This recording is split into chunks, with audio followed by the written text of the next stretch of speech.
Hello दोस्तों, नमस्कार। तो स्वागत है आप सभी का। आज की इस वीडियो में हम HDFC फिटर ट्रेड का क्वेश्चन पेपर सोल्व करने वाले हैं, जो अभी रिसेंटली 14 फरवरी 2024 को कंप्लीट हुआ है। मेमोरी बेस्ड क्वेश्चंस का कंप्लीट एनालिसिस इस वीडियो के माध्यम से हम करेंगे। तो आइए शुरू करते हैं। पहला क्वेश्चन है, मशीन शॉप में प्रयुक्त स्टील रूल का अल्पतमांक क्या है? तो 0.5 mm इसका करेक्ट आंसर हो जाएगा। सेंटर पंच का कोण कितने डिग्री का होता है? तो 90 डिग्री इसका राइट आंसर होगा। बेल पंच का प्रयोग क्या है? तो राइट आंसर हो जाएगा गोल छड़ का केंद्र पता करना। कार्यशाला में साधारण कार्यों के लिए कोण प्लेट का ग्रेड कौन सा है? बहुत ही अच्छा क्वेश्चन पूछा गया था, तो ग्रेड 2 इसका राइट आंसर होगा। फोर्जिंग शॉप में प्रयुक्त हैमर स्लेज हैमर होता है। बेंच वाइज का बॉक्स नट किस धातु का बना होता है? राइट आंसर फास्फोरस ब्रोंज हो जाएगा। नेक्स्ट क्वेश्चन है, for general purpose A bench wise is fixed at A height of. तो 106 सेंटीमीटर की हाइट पर बेंच वाइज को फिक्स किया जाता है। आठवां क्वेश्चन है, फोर्जिंग शॉप में बॉल पिन हैमर का प्रयोग किस लिए किया जाता है? तो रिवेटिंग करने के लिए हम बॉल पिन हैमर का प्रयोग करते हैं। नौवां क्वेश्चन है, सॉफ्ट मटेरियल जैसे इस्पात, ब्रॉन्ज, पीतल, गन मेटल इत्यादि से अधिक मात्रा में धातु हटाने के लिए किस फाइल का प्रयोग करते हैं? तो ड्रेडनोट फाइल और डबल कट फाइल, इन दोनों में से करेक्ट आंसर हो जाएगा। इनमें से देखिए आंसर की के अंदर कौन सा राइट होता है। तो यहाँ पर वैसे देखें तो डबल कट फाइल इसका करेक्ट आंसर होगा, क्योंकि यहाँ पर हमें फाइल का प्रयोग पूछा गया है। अगर यहाँ पे स्पेशल फाइल पूछी जाती तो ड्रेडनोट फाइल इसका आंसर हो सकता था। नेक्स्ट क्वेश्चन है 10वां, ड्रिल ग्राइंडिंग कोण जिस पर रखकर ड्रिल को शार्प किया जाता है। तो यहाँ पर ऑप्शन दिए थे 118 डिग्री, 59 डिग्री, तो करेक्ट आंसर इसका 59 डिग्री होगा। एनविल के गोल टेपरित सिरे को क्या कहते हैं? तो बी किसका राइट आंसर होगा। साधारण कार्यों के लिए ड्रिल का लिप अवकाश कोण 8 से 12 डिग्री होता है, यही इसका राइट आंसर हो जाएगा। यहाँ पर 12 से 15 डिग्री भी ऑप्शन में दिया गया था, लेकिन यहाँ पर साधारण कार्यों के लिए हम 8 से 12 डिग्री का प्रयोग करते हैं। नेक्स्ट क्वेश्चन है, स्वेज ब्लॉक किस धातु के बनाए जाते हैं? तो मेलिएबल कास्ट आयरन इसका राइट आंसर होगा। प्रत्यास्थता का गुण सर्वाधिक किसमें होता है? बहुत ही अच्छा क्वेश्चन है। स्टील, रबर, रोट आयरन, इन तीनों में से अगर देखें तो यहाँ पर स्टील इसका राइट आंसर होगा। Rubber is less elastic than steel, यानी कि जो रबर की इलास्टिसिटी होती है वो स्टील से कम होती है, तो लेस इसका राइट आंसर होगा। यहाँ पर ऑप्शन में आपको इक्वल भी दिया गया था और मोर भी दिया गया था, तो यहाँ पर लेस इसका राइट आंसर होगा, यानी इलास्टिसिटी जो रबर की है वो स्टील से कम होती है। अगला क्वेश्चन है, शॉक एवं इम्पैक्ट लोड को सहन करने योग्य यांत्रिक गुणधर्म कौन सा है? तो टफनेस इसका राइट आंसर है। अगला क्वेश्चन है, कौन सा यांत्रिक गुण खरोंच का प्रतिरोध करता है? तो हार्डनेस इसका राइट आंसर होगा, हार्डनेस। नेक्स्ट क्वेश्चन है, धातु की सतह पर कार्बन की मात्रा बढ़ाने के लिए किस विधि का प्रयोग किया जाता है? तो कार्बोराइजिंग का प्रयोग हम धातु की सतह पर कार्बन की मात्रा बढ़ाने के लिए करते हैं। 19वां क्वेश्चन है, ग्रेन संरचना को रिफाइन करने के लिए किस ऊष्मा उपचार विधि का प्रयोग किया जाता है? तो नॉर्मलाइजिंग राइट आंसर होगा। अगला क्वेश्चन है, कौन सा डायरेक्ट मेजरिंग ऑपरेशन नहीं है? यहाँ पे ऑप्शन देख लेते हैं, पेसिंग, चेनिंग, टेपिंग, ट्रायंगुलेशन। तो इनमें से अगर हम देखें तो यहाँ पर राइट आंसर ए ऑप्शन हो जाएगा, पेसिंग। बाकी के सारे ये जो है ये यहाँ पर डायरेक्ट मेजरिंग ऑपरेशन है, चेनिंग, टेपिंग, ट्रायंगुलेशन। 21वां क्वेश्चन है, what is the hardening temperature of HSS tool? तो राइट आंसर इसका क्या होगा? यहाँ पर 1250 डिग्री इसका राइट आंसर होगा, 1250 डिग्री सेंटीग्रेड। 22वां क्वेश्चन है, 14 SWG सीट की मोटाई कितनी होती है? तो 2 mm इसका राइट आंसर होगा। ऑप्शन में 2.25 mm भी दिया हुआ था, तो राइट आंसर इसका 2 mm हो जाएगा। अगला क्वेश्चन है 23वां, दो मेटिंग पार्ट के बीच संबंध क्या कहलाता है? तो राइट आंसर इसका फिट होगा। 24वां क्वेश्चन है, 30H7P6 फिट का नाम क्या है? इंटरफेरेंस फिट इसका राइट आंसर होगा। अगला क्वेश्चन है 25वां, कर्तन गति दी हुई है 30, डायमीटर 60 mm दिया गया है, तो आरपीएम हमें ज्ञात करना है। तो आरपीएम ज्ञात करने के लिए हम CS × 1000/πd का सूत्र प्रयोग करेंगे। तो यहाँ पर 159,159 इसका राइट आंसर होगा, आरपीएम का मान यहाँ पर निकल कर आएगा। 26वां क्वेश्चन है, मास प्रोडक्शन के लिए किस कंपैरेटर यानी तुलनित्र का प्रयोग किया जाता है? तो राइट आंसर यहाँ पर न्यूमेटिक कंपैरेटर होगा। यहाँ पर इलेक्ट्रॉनिक्स भी दिया गया था। 27वां क्वेश्चन है ब्रेजिंग कार्य में फिलर मेटल का लिक्विड टेम्परेचर कितना होता है? तो राइट आंसर इसका 723 डिग्री सेंटीग्रेड होता है। 28वें क्वेश्चन में हमें मैक्सिमम क्लियरेंस का मान पूछा गया है। यहाँ पर होल और शाफ्ट की जो टॉलरेंस है वो दी गई है, तो इसका जो राइट आंसर है वो 0.4 mm ऑप्शन के हिसाब से यहाँ पर होगा। हम यहाँ पर maximum hole minus minimum shaft करेंगे, 0.35 mm निकल कर आएगा। यहाँ पर अगले क्वेश्चन की तरफ बढ़ते हैं। 29 नंबर का है, the tolerance on a job 0.05 mm, find the minimum tolerance on jig should be. तो जिग टॉलरेंस शुड बी, जो जिग की टॉलरेंस होती है वो 20 से लेकर 50% ऑफ वर्क पीस टॉलरेंस होती है, यानी कि जो वर्क पीस टॉलरेंस दी गई है उसका 20 से 50% होता है। यहाँ पर मिनिमम पूछा गया है तो मिनिमम हम 20% के हिसाब से निकालेंगे, 0.01 mm इसका राइट आंसर हो जाएगा। अगला क्वेश्चन है, which terms denote to the closeness of measurement value to the actual value. तो यहाँ पर राइट आंसर एक्यूरेसी होगा। ऑप्शन में प्रिसिशन और टॉलरेंस भी दिया गया था, तो एक्यूरेसी इसका राइट आंसर होगा। अगला क्वेश्चन है, tolerance of hole difference between. यहाँ पर होल की टॉलरेंस का डेफिनेशन पूछा गया है, तो राइट आंसर क्या हो जाएगा? होल का अधिकतम आकार और होल का न्यूनतम आकार, इसका राइट आंसर होगा। 32वां क्वेश्चन है, लेपिंग टॉलरेंस ग्रेड पूछा गया है, तो IT4 इसका राइट आंसर होगा। IT3, IT2, IT1 भी ऑप्शन में दिया गया था। अगला क्वेश्चन है 33वां, सॉफ्ट बेसिस सिस्टम में यहाँ पर सॉफ्ट का मैक्सिमम साइज 0 होता है, ये इसका राइट आंसर होगा। यहाँ पर हम देख सकते हैं ये सॉफ्ट बेसिस सिस्टम होता है, तो ये 0 लाइन है, यहाँ पर मैक्सिमम साइज इसका 0 हो जाएगा। वहीं अगर बात करें होल बेसिस सिस्टम की, तो होल बेसिस सिस्टम में यहाँ पर मिनिमम साइज 0 होता है।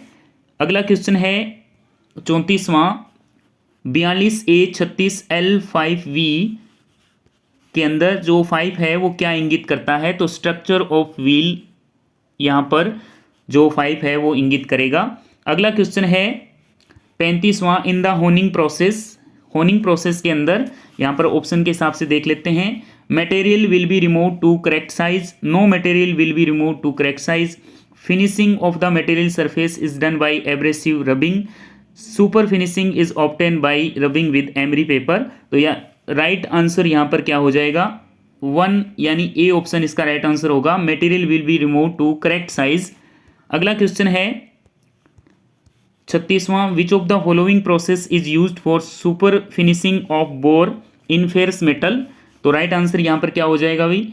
होनिंग हो जाएगा, ए ऑप्शन इसका करेक्ट है। 37वां, यदि लेप वर्कपीस से हार्ड होगा तो क्या होगा? वर्कपीस लेप को काट देगा। 38वां है, सॉफ्ट मटेरियल व एलो धातुओं की लेपिंग के लिए अपघर्षक पदार्थ कौन सा प्रयोग किया जाएगा? एल्यूमिनियम ऑक्साइड राइट आंसर है। 39वां है, डायमंड की ड्रेसिंग करने के लिए प्रयुक्त औजार क्या होगा? तो डायमंड ड्रेसर इसका राइट आंसर होगा। अगला क्वेश्चन है, जस्ते की कोटिंग क्या कहलाती है? गैल्वेनाइजिंग कहलाती है। 41वां, जिगों का प्रयोग किस मशीन में करते हैं? तो ड्रिलिंग मशीन के अंदर जिग का प्रयोग किया जाता है। 42वां है, levelling bolt are used for. तो राइट आंसर क्या होगा? Adjust the height of machine. यहाँ पर रिजिडिटी ऑफ मशीन भी दिया गया था, तो इसमें कंफ्यूज नहीं होना है, adjust the height of machine इसका राइट आंसर होगा। अगला क्वेश्चन है 43, application that requires very precious timing used are. यानी कि प्रीशियस टाइमिंग के लिए किस की रिक्वायर की जाती है, तो किसका प्रयोग किया जाता है? Atomic clock, quarters clock. यहाँ पर अगर देखें तो एटॉमिक क्लॉक इसका राइट आंसर होगा। 44वां क्वेश्चन है, स्मूथ पावर ट्रांसमिशन, यानी स्मूथ पावर ट्रांसमिशन के लिए किस प्रकार की कपलिंग का प्रयोग करते हैं? तो स्पाइडर कपलिंग इसका राइट आंसर होगा। अगला क्वेश्चन है 45वां, यहाँ पर लेथ मशीन से पूछा गया है, बहुत ही अच्छा क्वेश्चन है। चित्र में प्रदर्शित खराद मशीन की केंद्र ऊंचाई यानी एक्स जो यहाँ पर दिखाई गई है वो है 350 mm और गेप बेड की लंबाई 240 mm है। तो अधिकतम व्यास क्या होगा भाई जो इस मशीन पे हम जिसका वर्कपीस का बांध सकते हैं? तो यहाँ पर हम x का जो मान है इसको डबल कर लेंगे, तो 700 ये हो जाएगा, और 240 गेप बेड की लंबाई है, तो 940 mm जो है इसका राइट आंसर होगा। अगला क्वेश्चन है 46वां, why tenon are provide at the bottom of base plate of milling fixture. Milling fixture के बेस प्लेट के निचले भाग में टेनन क्यों प्रदान किए जाते हैं? तो राइट आंसर देख लीजिए, यहाँ पे डी ऑप्शन होगा, for proper location of fixture. Next question है, रस्सी को मोड़ना क्या कहलाता है? तो बाइट कहते हैं। 48वां, which nut are use to protect the bolt and thread from damage? Cap nut होगा इसका राइट आंसर। 49वां, why the face of pulley is crowned in power transmission, यानी कि शक्ति स्थानांतरण। पावर ट्रांसमिशन में क्राउनिंग का क्या महत्व है? पुली के ऊपर जो क्राउनिंग फेस होता है। तो right answer, keep the belt centralised हो जाएगा, बेल्ट को सेंटर में रखने के लिए। गैस वेल्डिंग नोजल में प्रयुक्त सेंटर होल का क्या उद्देश्य है? To supply oxygen for cutting, यानी कि कटिंग के लिए हम ऑक्सीजन की सप्लाई करते हैं। अगला क्वेश्चन है 51वां, M5 grade indicate the scale, यानी कि M5 ग्रेड किस स्केल को इंडिकेट करता है? तो 1:200 इसका राइट आंसर होगा। Which type of line is part of dimension? Extension line इसका राइट आंसर होगा। 53वां क्वेश्चन है, density of mercury 13.56, right answer होगा। 54, एक अश्वशक्ति किसके बराबर है? 746 वाट के बराबर है।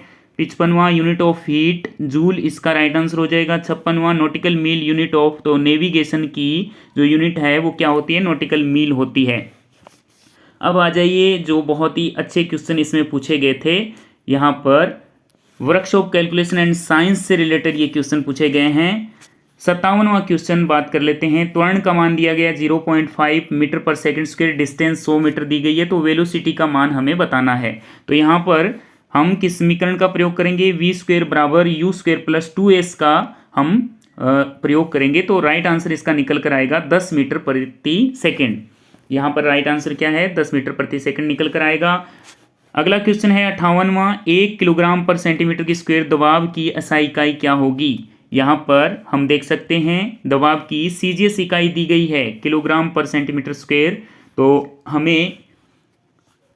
हमें यहाँ पर एसआई इकाई पूछी गई है। तो राइट आंसर की अगर बात करें तो यहाँ पर 0.0981 MPa यानी मेगा पास्कल इसका राइट आंसर होगा। ये निकल कर कैसे आया? तो यहाँ पर इसका आंसर दिया गया है, हम देख लेते हैं। सबसे पहले शुरुआत करेंगे, 1 किलोग्राम फोर्स के बराबर होता है 9.81 न्यूटन। अब हम अगर बात करें यहाँ पर 1 किलोग्राम पर सेंटीमीटर की स्क्वायर की, तो यहाँ पर 9.81 इंटू 10 की पावर 4 न्यूटन पर मीटर स्क्वायर आ जाएगा। नेक्स्ट हम बात करें तो यहाँ पर 1 सेंटीमीटर बराबर 10 की पावर -2 मीटर होता है, तो इस हिसाब से हम इसको कन्वर्ट कर लेंगे 9.81 इंटू 10 की पावर 4 पास्कल के अंदर। वहीं अगर बात करें तो 1 पास्कल के अंदर 1/10 की पावर 6 मेगा पास्कल होते हैं। तो यहाँ पर जो राइट आंसर निकल कर आएगा वो 0.0981 मेगा पास्कल निकल कर आएगा। यहाँ पे ऑप्शन में देख सकते हैं 10 की पावर 6 पास्कल भी दिया गया था, काफ़ी स्टूडेंट इसको राइट करके आए हैं, लेकिन ये इसका आंसर नहीं है, यहाँ पर हम देख सकते हैं। अगला क्वेश्चन है 59वां, वॉल्यूम दिया गया है 1 मीटर की क्यूब, मास दिया गया है यानी कि जो वेट होता है, द्रव्यमान होता है, वो 0.5 किलोग्राम दिया गया है। तो डेंसिटी हमें बताना है। तो वैसे अगर देखें तो यहाँ पर इसको सीधा गुणा करके 0.5 किलोग्राम पर मीटर की क्यूब हम कर सकते हैं, लेकिन यहाँ पर जो यूनिट है वो पूछी गई ग्राम पर सेंटीमीटर की क्यूब में, तो इसको जब हम कन्वर्ट करेंगे तो 0.0005 ये इसका राइट आंसर आएगा। यहाँ पे आप देख सकते हैं। अगला क्वेश्चन है 60वां, कुल कुर्सियाँ 40,000 है, यदि पंक्तियों की संख्या एक पंक्ति में लगाई गई कुर्सियों के बराबर हो तो पंक्तियों की संख्या कितनी होती है? वही इसका जो है वो स्क्वायर हो जाएगा, यहाँ पर इसका रूट हो जाएगा। 40,000 का रूट कितना आएगा? 200 आएगा, तो 200 यहाँ पर पंक्तियों की संख्या होगी। अगला क्वेश्चन है 61वां, कुल सिक्के दिए गए हैं 60, कुल रुपए हैं 100, 1 रुपये व 2 रुपये के कितने सिक्के हो जाएंगे? तो 20-40 इसका राइट आंसर होगा। अगला क्वेश्चन है maximum value minus minimum value. Maximum value minus minimum value बराबर क्या होता है, रेंज होता है। रेंज पूछी गई थी, काफ़ी सारी संख्याएं दी गई थी, तो यहाँ पे कुछ नहीं करना। सबसे बड़ी संख्या जो होती है यहाँ पे 32 थी, और उसको सबसे जो उसमें से सबसे छोटी संख्या है 6, उसको घटा देना है, तो 26 इसका राइट आंसर आ जाएगा। अगला क्वेश्चन है 63वां, कोस एक्स का मान दिया गया है 2/3 और कोट एक्स का मान हमें ज्ञात करना है। तो लाल बटा कक्का इस सूत्र से हम आराम से इसको फाइंड कर सकते हैं। 2/√13 इसका राइट आंसर होगा। अगला क्वेश्चन है 64वां, ट्रेन की आधी दूरी 60 किलोमीटर प्रति घंटा दी गई है, आधी दूरी 40 किलोमीटर प्रति घंटा, एवरेज स्पीड यहाँ पर बतानी है। तो हम यहाँ पर कौन से सूत्र का प्रयोग करेंगे, 2ab/a+b, और इस सूत्र का प्रयोग करके हम इसको फाइंड करेंगे। 48 किलोमीटर प्रति घंटा इसका राइट आंसर होगा। अगला क्वेश्चन है घन की भुजा 2 सेंटीमीटर देन पृष्ठीय क्षेत्रफल क्या होगा, तो 6a², और यहाँ पर 24 सेंटीमीटर की स्क्वायर इसका राइट आंसर हो जाएगा। 66वां क्वेश्चन है 3, 10, 24, 50, और यहाँ पर मिसिंग वर्ड हमें बताना है, यहाँ पर क्या आएगा। तो यहाँ पे हम देख सकते हैं, सबसे पहले 2 का स्क्वायर, उसमें से 1 घटा देंगे तो 3 आएगा, फिर 3 का स्क्वायर में 1 जोड़ देंगे 10, यानी कुल मिलाकर यहाँ पे जो है वो प्राइम नंबर लिए गए हैं 2, 3, 5, 7, 11, और उसके बाद में 1 इसमें से घटाया गया है, उसके बाद 1 जोड़ा गया है। इस तरह से ये सीरीज चलती जाएगी। तो राइट आंसर यहाँ पे क्या निकल के आएगा, 120 इसका राइट आंसर होगा। 67वां क्वेश्चन है 0.04 का अंडर कितना होता है, तो करेक्ट आंसर 0.2 होगा। अगला क्वेश्चन है त्रिभुज जिसकी सभी भुजाएं समान हो तो वो क्या कहलाता है, समबाहु त्रिभुज कहलाता है। 69वां है 0.02 इंटू 1000, तो इसका 20 आंसर आ जाएगा, यहाँ पे इसका गुणा करेंगे तो। 70वां क्वेश्चन है समद्विबाहु त्रिभुज का क्षेत्रफल 32 सेंटीमीटर स्क्वायर दे रखा है, कर्ण की लंबाई हमें बतानी है। तो सबसे पहले हम यहाँ पर क्षेत्रफल फाइंड करेंगे 1/2 आधार गुणा ऊंचाई से। तो यहाँ पर हम देख सकते हैं आधार और ऊंचाई जो है वो बराबर है इसकी दोनों भुजाएं, तो x मान लिया है, x की स्क्वायर बराबर यहाँ पर 64 आ जाएगा। यहाँ पे जो 2 इसके बटा में है वो यहाँ पे आगे जाके गुणा में चला जाएगा, तो यहाँ पे 64 हो जाएगा। तो x की स्क्वायर बराबर 64 आ जाएगा, x का मान यहाँ पर 8 निकल कर आएगा, और हम कर्ण स्क्वायर का मान यहाँ पे ज्ञात कर लेंगे, तो √128 सेंटीमीटर इसका राइट आंसर होगा। अगला क्वेश्चन है what is the direction of frictional force. Frictional force का जो डायरेक्शन है वो क्या होता है, तो opposite to the motion of object होता है। हमेशा जो ऑब्जेक्ट की गति होती है उसके विपरीत काम करता है फ्रिक्शनल फोर्स। 72वां है मीथेन का सूत्र CH4 हो जाएगा। अगला क्वेश्चन है एल्यूमिनियम सल्फेट का रासायनिक सूत्र क्या होता है, तो Al2SO4, ये इसका रासायनिक सूत्र हो जाएगा। 74वां क्वेश्चन है सह मानव अंतरिक्ष यान कौन सा है, तो गगनयान राइट आंसर होगा। भारत का पहला उपग्रह आर्यभट्ट है। अगला क्वेश्चन है 76 राष्ट्रगान पहली बार कब गाया गया, 1896 में। प्रेजेंस का एंटोनिम एब्सेंस होगा, और ही इज ए यूरोपियन, यहाँ पे आर्टिकल पूछा गया था। 79वां क्वेश्चन है ब्रेजिंग से पूर्व स्टील सतह को साफ करने के लिए प्रयुक्त फिलर मेटल किस पदार्थ का बना होता है। बहुत ही अच्छा क्वेश्चन है, ऑप्शन में दिए गए थे aluminium oxide, emery paper, tungsten carbide. तो यहाँ पे आप कमेंट करके बताइए इसका राइट आंसर क्या होगा। लास्ट क्वेश्चन है इलेक्ट्रोप्लेटेड ग्राइंडिंग में एब्रेसिव कण गलाए जाते हैं, वाष्पीकृत होते हैं, बाहर चिप्स के रूप में निकाले जाते हैं, नन ऑफ दीज। तो इसका भी आप राइट आंसर कमेंट करके बताइए। तो आज का पेपर ये जो SDSC सतीश धवन अंतरिक्ष केंद्र अभी रिसेंटली 14 फरवरी 2024 को हुआ था, बहुत ही अच्छा क्वेश्चन पेपर है। तो इसकी जो ऑफिशियल आंसर की है वो कल तक पब्लिश कर दी जाएगी। वीडियो अगर अच्छा लगा तो लाइक ज़रूर करें, चैनल पर नए हैं तो सब्सक्राइब ज़रूर करें। जैसे ही आंसर की ऑफिशियल आती है हम यहाँ पे ऑब्जेक्शन वाले क्वेश्चनों का एक वीडियो लेकर आएंगे। तब तक के लिए धन्यवाद। Thanks for watching and bye bye.